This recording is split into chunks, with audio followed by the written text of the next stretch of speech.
Nestor Kouadjan, artiste plasticien qui a fait sensation lors du dernier salon Promote qui s'est tenu à Yaoundé. Bonjour, bienvenue. Bonjour monsieur. Comment allez-vous? Ça va bien. Juste en face de vous, Elisabeth Tchoungui, qui est journaliste aussi, entre autres, C'est et un qui se plaisir. passionne de tout ce qui est art, culture.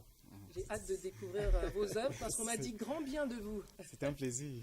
Alors parlez-nous un peu de ce que vous faites parallèlement. Vous êtes étudiant à l'Université de Yaoundé 1 en master art plastique. Exactement. Mm. Au fait, je suis étudiant dans le domaine des arts plastiques à l'Université Yaoundé 2, de Yaoundé 1, pardon. Et je suis professionnel dans le domaine de la céramique depuis environ 14 ans. Bon, je me propose déjà, pour commencer, de nous résumer notre paradigme artistique dans la définition de quelques concepts, notamment l'art, à quoi renvoie l'art, la culture, la céramique, les arts plastiques, parce que je suis spécialiste en céramique précisément. Bon, nous définissons les arts plastiques comme tous ces arts-là qui regroupent les arts de surface comme la peinture, l'architecture, le dessin, la céramique, la fonte des matériaux, différents des arts de scène comme la musique, la danse, la littérature. Voilà.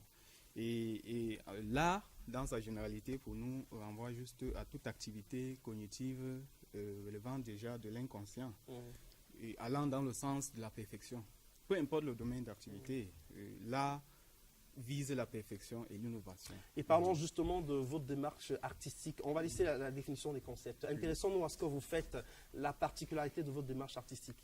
Ok, ce qu'il y a de particulier chez nous, c'est que au fil du temps, dans notre expérience artistique, nous nous sommes définis un paradigme, un concept paradigmatique dans l'art.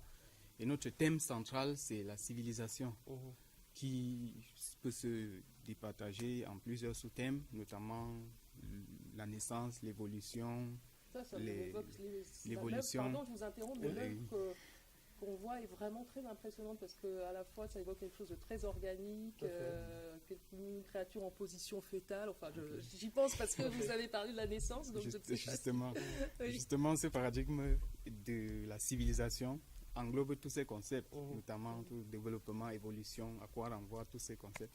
Et donc, nous avons résumé cela dans notre œuvre phare qui est intitulée Kémonde. Kémonde.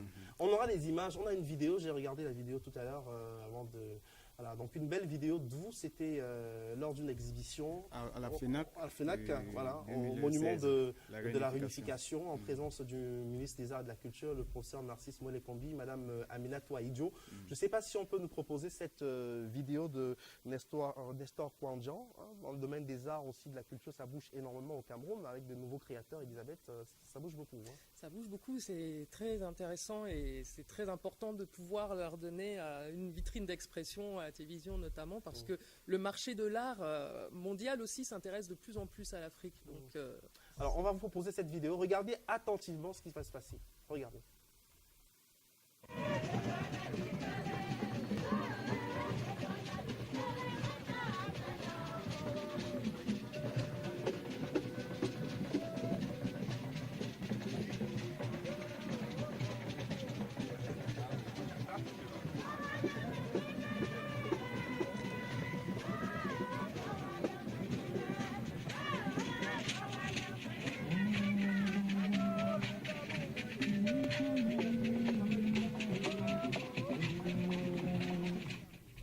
Devant le regard admiratif du professeur Narcisse Molekombi, on reconnaît également l'ambassadeur de Suisse au Cameroun.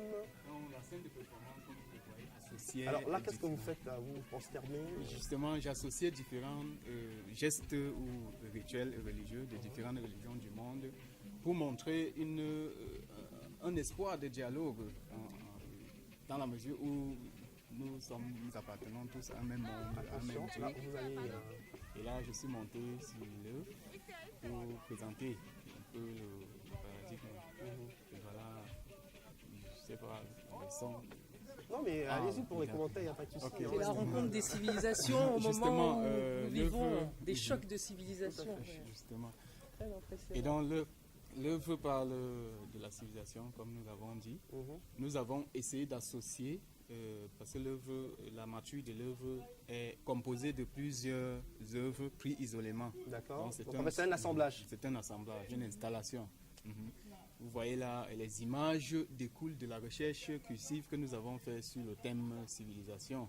Nous avons envoyé les images qui renvoient à la faune et la flore, les images qui renvoient au continent, par exemple asiatique, européen, africain, les images qui renvoient à la spiritualité et la religion. Nous avons notamment cette boule qui résume notre monde, étant donné que le monde c'est une sphère. Dans cette boule, les motifs sur cette boule sont appelés fleurs de vie, qui est connue de toutes les cultures de notre civilisation. Et cette fleur-là illustre donc cette obligation, cette nécessité à toutes les cultures du monde de s'associer et d'évoluer ensemble. Parce que le monde, pour nous, est une relation d'interdépendance. Et donc, cela s'illustre dans cette fleur de vie qui, nous avons plusieurs fleurs dont les pétales de chaque fleur sont encore les pétales des fleurs voisines. Mais en tout cas, c'est très très impressionnant, Nestor Kouandjan, Elisabeth. C'est impressionnant ce qu'on regarde en ce moment. J'espère que vous diffusez vos images sur les réseaux sociaux parce que exactement, vraiment, je crois que vous avez un bel avenir devant vous si on vous repère. Voilà. Je vais commencer et puisque les études m'occupaient tellement et maintenant je pense que je vais pouvoir partager au maximum. Le souci c'est de partager déjà cette technique, si je peux me permettre de l'appeler connaissance. En tout cas, vous êtes sur le bon chemin et on vous encourage vivement à aller de l'avant. On sera toujours à vos côtés. Elisabeth, revenons à vous, revenons à Action contre la faim. Donc, c'est l'actualité principale. Vous êtes au Cameroun pour le suivi des activités d'Action contre la faim au Cameroun. On parlait des zones d'intervention, on parlait de la région de l'extrême nord à Maroua, qui accueille également des réfugiés nigérians, fuyant la guerre au Nigeria, les exactions de Boko Haram aussi. Et des déplacés camerounais. Des déplacés camerounais aussi. Oui, ça, on a tendance à oublier. Mais il y a aussi des Camerounais qui sont déplacés, donc qui ont dû abandonner leur village. Et là-bas, effectivement, Action contre la faim intervient dans des conditions sécuritaires particulièrement difficiles. Parce que parfois, un jour, nous sommes dans un village, le lendemain, nous apprenons qu'il y a eu une razzia dans ce village. Et nous ouvrons, face à l'afflux de ces réfugiés, nous allons ouvrir une nouvelle base à Kousséri. Et il y a nécessité aussi, ou urgence à soutenir les actions Action contre la faim, parce qu'on parlait tout à l'heure des foyers de crise qui se multiplient. Donc forcément, le budget aussi, donc il va falloir soutenir aussi.